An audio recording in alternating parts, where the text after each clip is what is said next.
So earlier today, I woke up to see that Blake Monroe or Mariah May revealed that when they call her up and have her on TV on the main roster, they're going to take away her mirror for her entrance.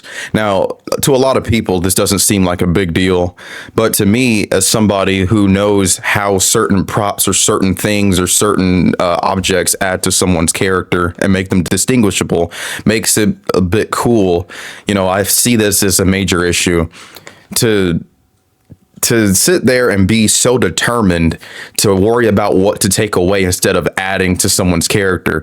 They're focused more on taking away the mirror that adds to her entrance and makes it cool instead of worrying about who to have her feud with when she comes up to the main roster. Because first she talked about Rhea, and then she talked about so-and-so, and then she talked about the tag teams, and then she talked about Charlotte and Alexa. So they clearly don't know what they're doing with her.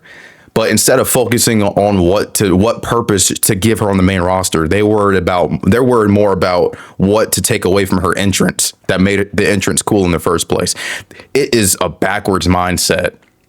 They have no plan for her whatsoever, but they're focused on what can we take away from her entrance that made her unique.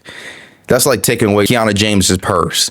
That's like taking away JBL's limo. That's like taking away Cody Rhodes's whoa. That's like taking away Roman's finger point. That's like taking away Jacob Fatu's head shake and his yada I mean. That's like taking away, like it's so counterproductive. I don't get how this helps. They're worried more about taking away her mirror than giving her a storyline when she comes up to the main roster. Because as of now, she's already debuted, but then they're giving her the veer treatment, saying that she hasn't yet. Coming soon, just like on Friday. But then a couple weeks ago or last week, she was already on SmackDown in a 30-second promo backstage. So she already debuted. This kind of reminds me of when Aleister Black debuted against Elias in 2019, and then Aleister Black was talking about, I want somebody to fight me, and he kept wanting somebody to challenge him, and then Cesaro challenged him, I think at Extreme Rules 2019, but he already debuted already, and then they put him in a tag team with Ricochet. But I don't know, man. They already don't know what the hell to do with her, but they're like, the entrance is too cool. We got to make her normal. It's so counterproductive. That's like taking away John Cena's run. That's like taking away DX's crotch chop. That's like taking away the Shield's fist bump. I don't understand. How could they possibly not know what the hell to do with her? But they're like, well, we can figure out things to take away from her. We can figure out what to take away from her entrance. Does anyone have any storylines for Blake Monroe when she comes up? Nah. Bro, I don't know, man. It does nothing for nobody. I don't know, man. It does nothing for anybody, bro. I don't know. And you know, it's just like MJF said, you know, people want that WrestleMania moment, even if your character gets diminished in the process and they take away whatever made you special. Just to have a WrestleMania moment, bro, to sit there. You know, I just WWE is like, I don't know, they're addicted to taking away things that makes characters cool. I remember back in NXT when Carmelo Hayes, he had this thing where he would beat somebody, and then the next time he was seen on TV, their names would be on the back of a jersey, and it'd hang from the Raptors on the Minitrons and the Titantrons and stuff. They don't even do that. I miss when because Melo's thing is all about like a basketball type gimmick, you know, so.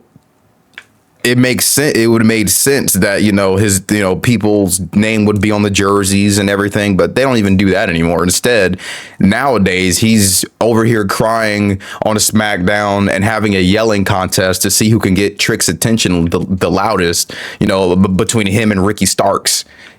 Him and Ricky Saints are having yelling contests in order to get a championship opportunity. That's what they got Melo doing.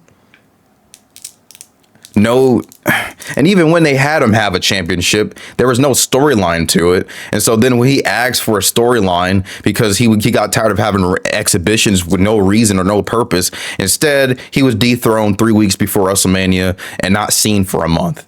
We're still waiting on Ilya Dragunov, but, you know, they said that he's not even worth it, you know. I heard multiple reports of them saying Ilya Dragunov is interchangeable mid-carder. See, it's funny to me how people will say that the online doesn't matter, but then we're defending Ilya Dragunov, and the same people that apparently don't matter are the same people that are praising the wrestlers, that are defending the wrestlers, that are saying this wrestler deserves more because how great they are. But we don't matter because we're online. You like this the cherry pick. When you don't agree with people online, now I'm talking about reasonable people. The people who are reasonable, not the people who just troll and hate just to hate, but those people who point out criticisms, they all of a sudden don't matter. But then when we're defending people like Ilya and LA Knight, then we do. It's just, it's selective, but I just, it's confusing to me why they're taking away her mirror. The mirror added so much to the character. It's supposed to be glamour, glitz and glamour. That's her whole gimmick. Why are they taking away the mirror? That's so stupid. That's like having a cheerleader gimmick and no pom-poms are allowed. That's so stupid. Like even Cameron from 2015, her and Naomi split from the Fungadactyls. They allowed Cameron to have a mirror with their whole girl bye gimmick. That's like taking away Fandango's dancing.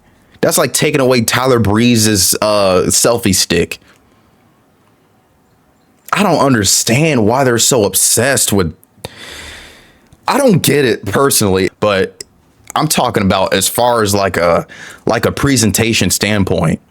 You want somebody to be you want somebody to have glitz and glamour. Her whole gimmick is about being vain, about thinking she's better than everyone, thinking that she's the best looking woman in the world. That's Blake Monroe's whole thing, and you take away the mirror. That's so stupid. That is so.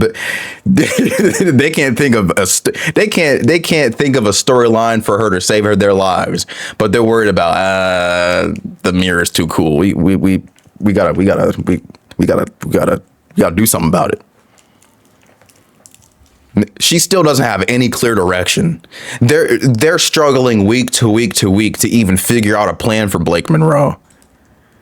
But they know one thing for sure: the mirror got to go. That's so weird to me, man. I swear, it's so stupid. Oh man, I just had to rant about that because I don't know, man. It's like, it's weird to me. It's like I don't know. I don't even know what to. I don't know, man. That's like taking away the who from Obafemi. I don't know, man. I don't know.